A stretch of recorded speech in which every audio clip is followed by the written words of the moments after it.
Corona ടൈമിൽ നമ്മളെല്ലാം പള്ളിയിൽ കയറ്റിക്കൊണ്ടിരുന്നത് ഒരു തെർമൽ സ്കാനർ ഉപയോഗിച്ച് ടെമ്പറേച്ചർ അളന്നിട്ടാണ്.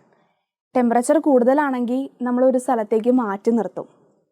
അപ്പോൾ ഞാൻ ആ സമയത്ത് ആലോചിച്ചു, ഈ ടെമ്പറേച്ചർ നോക്കുന്ന സമയത്ത് നമ്മളുടെ ഹൃദയങ്ങളെ സ്കാൻ ചെയ്യാൻ പറ്റിയിരുന്നെങ്കിൽ എത്ര പേർക്ക് പള്ളിയുടെ ഉള്ളിൽ കയറാൻ പറ്റുമായിരുന്നു.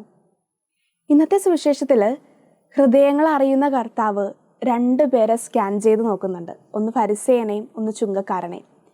2 പേരുടെ കയ്യിലും തെറ്റുകളുണ്ട്. നമ്മൾ പള്ളിയിൽ കയറുമ്പോൾ നമ്മളുടെ കയ്യിലും തെറ്റുകളുണ്ട്. പക്ഷേ ചുങ്കക്കാരനിൽ കണ്ടത് ഒരു സോറി എന്ന വേർഡാണ്. ഒരു അനുതാപത്തിൻ്റെ, ഒരു ക്ഷമ ചോദിക്കൽ നമ്മൾ കാണുന്നുണ്ട്. ആ ക്ഷമ ചോദിക്കലിൻ്റെ ഒരൊറ്റ പോസിറ്റിവിറ്റി ഉണ്ട്. കർത്താവ് സ്വന്തമാക്കി മാറ്റുന്നത് ചുങ്കക്കാരനെയാണ്. പക്ഷേ ഫരിസേയൻ അങ്ങനെയല്ല.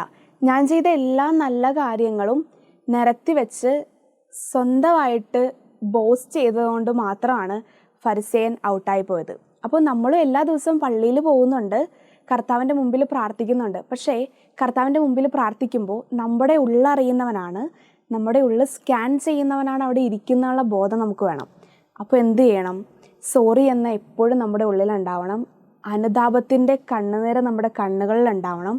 അങ്ങനെയാണെങ്കിൽ ചുങ്കക്കാരനെ പോലെ കർത്താവ് നമ്മളെ സേവ് ചെയ്ത് ഫയലിൻ്റെ ഉള്ളിലിടും.